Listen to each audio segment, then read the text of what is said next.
All right, we have a lot of stuff to go over today, so we're going to go ahead and just jump in and get started. I want to first thank everybody for joining us in the Business Development Guild Coffee and Chat. We're really excited to have you guys, and if you're new to Business Development Guild, my name is Krystal Keilholtz, and I'm the Phoenix chapter president. And we don't have a lot of time to jump into Business Development Guild today, but if you are interested in Business Development Guild, please go to businessdevelopmentguild.com to get more information. And we do have a Phoenix chapter meeting coming up on May 11th to talk about how the money works and why it's important in a business developer role. So please join us on there, learn all about Business Development Guild, and we look forward to seeing you guys in the future. Tonya has put together such an amazing presentation this morning, and it's going to take the full 30 minutes. So we're going to go ahead and I'm going to hand it off to Tonya. If you guys do have any questions, please leave them in the chat and we'll get to them towards the end. I'm going to encourage everybody to put your cameras on. I mean, this is a coffee and chat. We want to engage and have everybody kind of participate and see your beautiful faces. At the end, we will be sending out the PowerPoint presentation, so there's no need to take notes, and the recording of today's coffee and chat. So we look forward to answering any questions towards the end. Go ahead and send them my way, and we'll see what we have time for. Tonya, I'm going to go ahead and pass it off to you. All right, thank you so much, Krystal. Good morning, everyone. Thanks so much for having me this morning. So you thought you were coming here to learn how to write a world-class cover letter, but I'm here to tell you, actually, we're going to talk about how to write a kick-ass cover letter. So who the hell am I and why do I care? My name is Tonya Giebel, and I would like to point out that I've been working on legally changing my name back to my maiden name for several months, and it finally became official after I accepted the opportunity to speak to you all this morning. So you probably saw me introduced as Tonya Dooley in the email promotion. I'm now Tonya Giebel, FYI. So I earned my CPSM credentials through SMPS in 2007, and I'm really excited to tell you that I'm going to participate in the PBD program this spring. So hopefully we'll have that PBD designation very soon. I'm currently Director of Business Development in Corgan's Los Angeles office. And I've been in the AEC industry for about 24 years. And what's interesting to note about my career in the AEC is that I've really been a marketing and business development hybrid for most of my career, at least until I joined Corgan, where I focus solely on business development. So I think that means that I probably have much more experience, hands-on experience, actually writing and producing proposals than most of my purely business development counterparts in the industry. So I earned a degree way back in college when dinosaurs still roamed the earth in communication studies with a concentration in public relations. So as you may or may not be aware, public relations writing is all about really focused on your audience and writing compelling messages.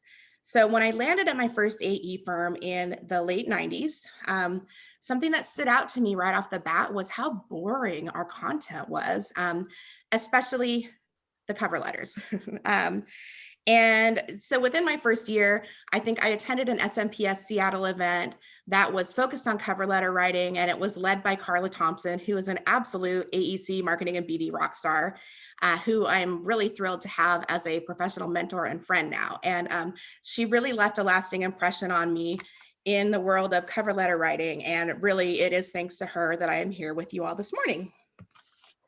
So this morning, we're going to talk about cover letter basics. We're going to do a quick high-level review of RFP and RFQ basics. I'm going to talk to you about we versus them. We'll talk about cover letter components, fab statements, and Easter eggs. And then lastly, we'll end with some Q&A. So jumping into it, I'm going to show you a little look at the good, the bad, and the ugly. We're going to start with the bad and the ugly. But before I do, I need to tell you that these examples were pulled from proposals that I got from a community college client in Southern California through the Freedom of Information Act. So as you all, I'm sure, are aware, public sector clients are required by law to share this information with anyone that asks. And my firm submitted a proposal for this opportunity. We weren't selected. And since the client refused to give us a debrief, we asked them to give us the proposals for the firms that were selected so that we could kind of assess what they had that we didn't. That was really our only option for understanding where we fell short. So what I want to mention to you is that this client, like most other clients right now, received 52 proposals for their architectural pool. and they selected a pool of 10 architectural firms. So put yourself in the shoes of the selectors. 52 proposals. I mean, my God, I have a hard enough time reading through one entire Corgan proposal, if I'm being totally honest. So really be empathetic to them, really understand what their needs are and what they want to hear from you.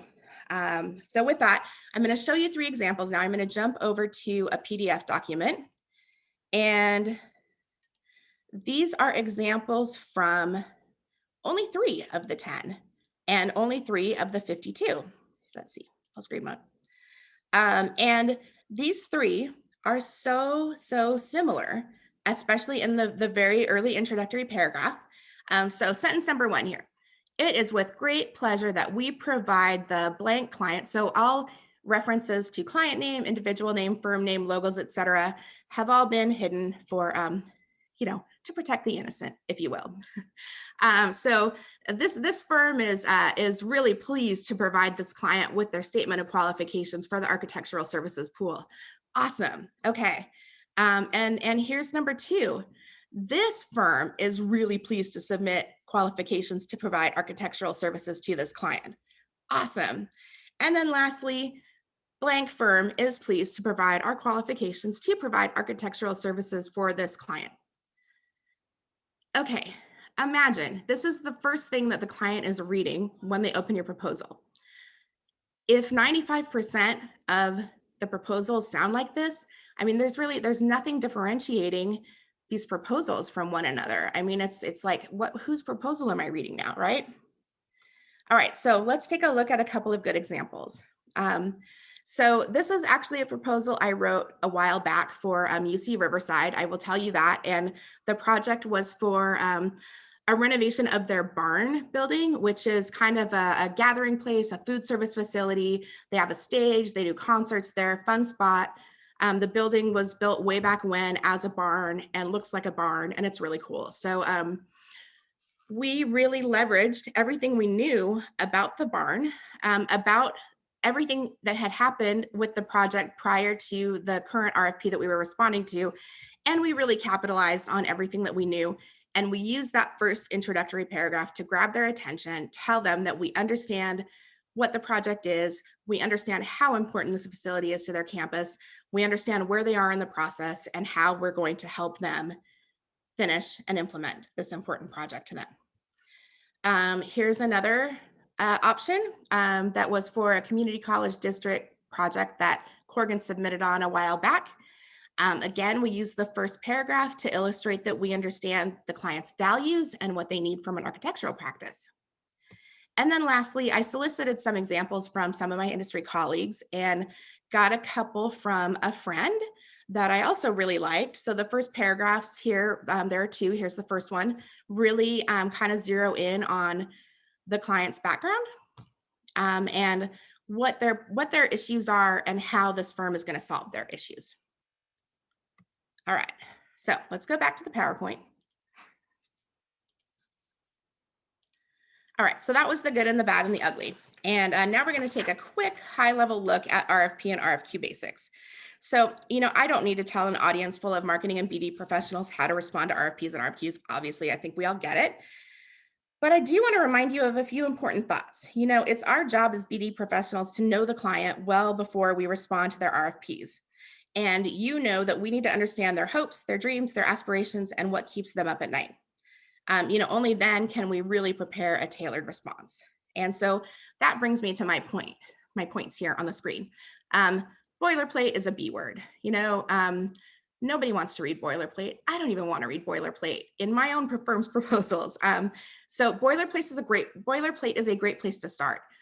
Use that boilerplate, but really tailor it to the client's needs, to their issues, to their hot buttons, to their opportunities, which means you have to know the audience. And only when you know your audience can you tailor your response. And I like to think of the cover letter as the front door to your proposal. And in many ways, it's the front door to your firm and your team, although hopefully they've met you in advance of this proposal effort. But anyway, it's the first thing that they see outside of the cover. It sets the tone for what they're about to read from your firm. So that said, we all know that a well-written cover letter isn't going to win you a project, but it will help you grab the selector's attention from the very beginning and compel them to keep reading. And that's really important when these clients are getting upwards of 50 proposals for every project that they are doing. All right, so let's move on to we versus them. Please don't we all over them. Yes, most companies' cover letters do just that. And I'm sure you've heard of the WIFM acronym. What's in it for me? We all want to know what's in it for us, right? And in our world, this means explaining what the owner gets if they select our team. When we're too busy weeing, we're not answering the WIFM question for the reader. We're going on and on and on about how great we are with very little expression of who the client is and what they need and how we can help them achieve those needs. So I like to use the so what test on content that I develop. What does that mean? So just keep asking so what until you finally answered why the issue that you're trying to address is important to the client and how it helps them. All right. So, that said, yeah, we do still need to tell them how great our firms and our teams are, but we need to do it in a way that really hones in on why it matters to the client at hand. All right. So what goes into a cover letter? This isn't a hard and fast rule, but these I see as the standard components. You have an introductory paragraph, a company introduction, a project team introduction. You're going to show some differentiators of what makes you different and better than your competitors. And then you need a compelling closing paragraph that will make your readers want to continue reading the rest of your proposal. So let's talk a little bit about the introductory paragraph. You want to address the problem or the challenge in this paragraph. So for example, I'm going to talk about a hypothetical project right now. So I'm a hypothetical architect and I have a client that needs a net zero energy facility and they have a large diverse group of stakeholders and the stakeholders will be involved in the project process and they have a really tight budget that isn't negotiable. So that's the problem.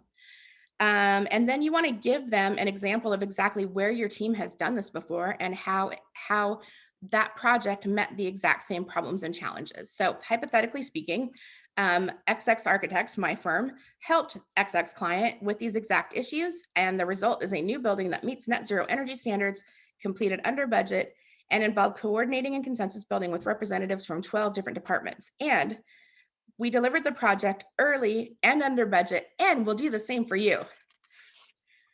I know you're all laughing about that. Let's just pretend. So let's take a look at what that introductory paragraph might look like. So here it is on the screen. So again, this is a fake project. So the example is a little bit more general than I'd like it to be for an actual cover letter for an actual project for an actual client, but you get the idea. So this zeroes in on the client's hot buttons right off the bat.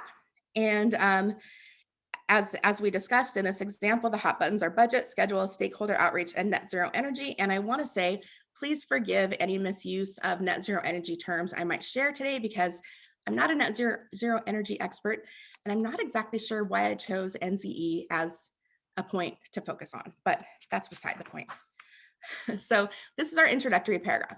Then we move on to the company introduction. So I felt that it was important to illustrate that my firm was founded on the belief that every project we do must incorporate the most responsible use of natural resources. And we have been so passionate about this for our entire careers that we're leaders in net zero energy design. And we literally wrote the book of NZE standards. So we have informed them of that and the fact that we're committed to working closely to identify how we're going to meet those standards within the realities of a very limited budget and schedule. That is a true reflection of this company's brand. Then we move into project team introductions. So we have an amazing project team led by Jessica Alba, Joe Jonas, and Rashida Jones. And this is the same team that led one of our clients to the realization of a project exactly like the one at hand earlier this year. So I've illustrated that like the current client, this client had a large diverse group of stakeholders. We led a robust outreach effort. And you can see everything I've said here. And I have ended this paragraph by saying our entire team is introduced in section 2, starting on page 12 of this proposal, which is an example of an Easter egg that I will talk a little bit more about later. Then we move on to our differentiators. So for differentiators, these are statements that none of your competitors can actually say. They're differentiators. They are attributes that are unique to you, your firm, and your team. I like to use 3, but 3 to 5 is a good rule of thumb. So here we have differentiator number 1. We literally wrote the book. I've already told you what that means. And I end with, we hope you will read about our relevant project experience starting on page 21 of our proposal. Another Easter egg. Differentiator number 2. On time and on budget is the rule, not the exception. So close with exceeding expectations is our mission. And illustrating that your project is going to be managing using these tools and resources, and as such is guaranteed to be delivered early and on budget, if not under. All right. Then differentiator number 3, we have proven techniques for consensus building with large, diverse stakeholder groups. And so that means that our process is going to lend to a group, in this case, that owns and advocates for your new building. And then lastly, we want to close with a compelling paragraph. So we illustrate that building a new headquarters facility is a once in a career opportunity, and we're excited to guide you through the process. Another Easter egg, we encourage you to contact the references provided, and we look forward to sharing our ideas with you in an interview later this month. So that's really kind of an example of a cover letter. And I want to note to watch out for use of weak words or weak statements. And what I mean by that are statements that start with we believe, or we feel, or if we are selected, etc. No, we are, we will, we're going to, when you select us, when we're selected. Be bold. All right, so this example cover letter used both fab statements and Easter eggs. And right now I'm going to talk to you about fab statements. So a fab statement is features, advantages, and benefits. So a feature is a fact or characteristic about your firm, your services, and or your team. So here are a few examples of the features that I illustrated in that cover letter. And as we move forward into advantages, I'm going to focus on writing the book about writing the net zero energy book. So an advantage is what the feature does. So the feature, we literally wrote the book, and the advantage is that we know the regulations and requirements inside and out, and we know each and every technique and solution that will help reach net zero energy standards. And we know these tactics better than any of our competitors because we wrote the book. Okay, so a benefit answers why and how the advantage helps your clients. So the feature, we wrote the book. The advantage, we know it better than anyone. And the benefit is that you, as the client, will get a building that meets NZE standards that is uniquely your own. It will be beautiful and comfortable for users. It will reduce energy consumption, ensure occupant comfort, increase operational savings, and extend the life of mechanical and lighting systems. All right, so here, when we put it all together, is what the fab statement looks like. And the bottom line that really I should have worked into this fab statement is that these techniques are going to save the client time and money. I mean, time and money are really two of the biggest factors for any client, right? All right. Moving on to Easter eggs. An Easter egg is a statement in the cover letter that directs the reader to a specific page or section of the proposal. It is intended to compel the reader to jump directly to that section or page, or to make a mental note to zero in on the section or page when they get there. So unfortunately, for those of us that are heavily involved in proposal production, most people don't read anymore, word for word especially. So you can use Easter eggs to get a client to focus on the sections of your proposal that you think are the most important. So in the cover letter sample that I wrote earlier, I noted that we hope you're going to contact our references listed on page 18.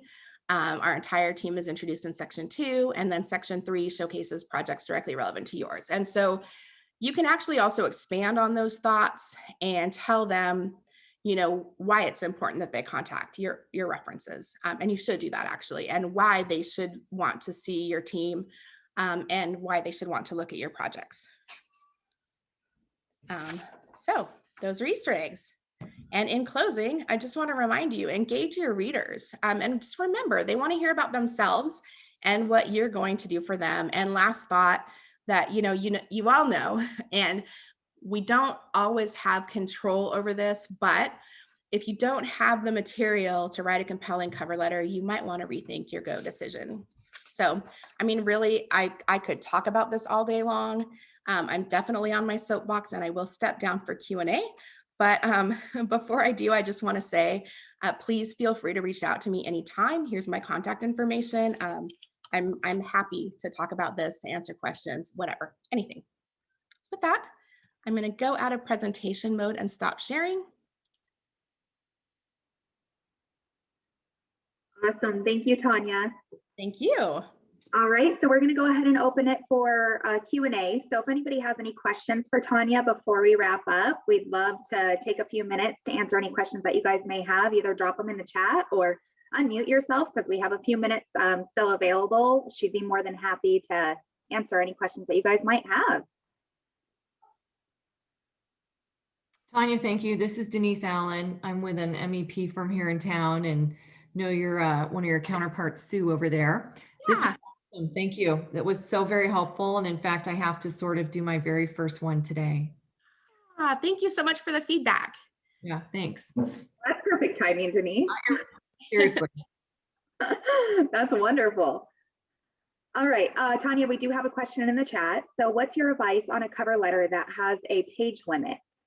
Oh, right. Okay, good point. I wanted to mention, so I think that a 2-page cover letter is acceptable, so long as the content in the 2 pages is directly relevant and speaks to the client's needs. Now, as we all know, sometimes a client will limit you to 1 page, and that can be really tricky. And in that 1 page, I think the use of the Easter eggs is really important, because you can point them to the specific sections of your proposal that elaborate on the points you want to make without having to use a lot of words. Awesome. And then it looks like you got some great comments on the Easter eggs. So thank you for sharing that idea. I will say that is a Carla Thompson-ism. I cannot take credit for the Easter egg. I love it. We do have another question from Ryan. What advice would you give on a response when the client RFP isn't focused on what they really need? Gosh, I mean, it just all goes back to having had those conversations with the client in advance of the RFP. And if the RFP is kind of throws you for a loop and isn't what you were expecting, I mean, you could always go to the client's website. What's their mission? What's their vision? And just go from there. No, that's a great point. Another question is, have you heard feedback on your cover letter in a debrief session?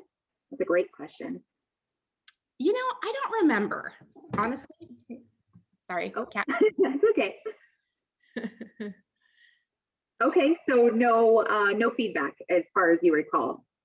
I don't remember. I'm sorry, I really don't remember. That's okay. Nope, that's fair. Perfect.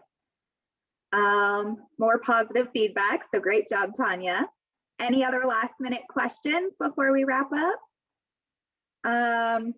Do you like to write the cover letter first or last during a proposal? That's a great question. First is ideal. Okay. Really, when you write it first, it's like, especially it makes you articulate in writing your differentiators. And when you have that down, then it kind of reminds you to weave those messages throughout the remainder of the content. Wonderful. We have another one. What is your position on making promises or guarantees in a cover letter? I think that's a great question. I made some pretty ridiculous claims in the faux cover letter that I wrote. So yeah, probably don't do that. Just always remember, don't overpromise and underdeliver, right? And stay on point. But yeah, probably telling them that you don't have any change orders isn't a good idea, because it's probably not true. Things like that. No, that's wonderful. All right, any other questions? I know this was really good for me, myself. Jake, my coordinator, is actually on this call as well. He helps support our proposals. It was definitely a different approach from what Rosendin has taken in the past. So I think we've all been able to get some bits and pieces out of it, which is wonderful. So thank you, Tonya. Thank you.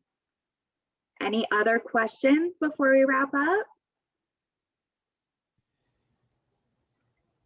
I just want to say thank you to Tonya for putting this together. Well thought out, a lot of work, obviously, and very helpful. Thank you. Well, thank you so much for inviting me. I love the BD Guild and always happy to talk endlessly on this topic. Awesome. Wonderful. Thank you so much, Tonya, for your time today. As a reminder, the PowerPoint presentation will be sent out to everybody along with the recording, so you will be able to get Tonya's contact information from the content we're sending out to all of you guys. Thank you again so much for joining us in our first 2021 Coffee and Chat. Remember to join our bi-monthly meeting on May 11th to talk about the financial side of construction and why it's important in the business development role. We look forward to seeing you guys there. And thank you all for your time. And I hope you have a wonderful rest of your week. Have a great day, everybody. Bye. Thank you. Thank you, Tonya. Bye, Tonya. Thanks.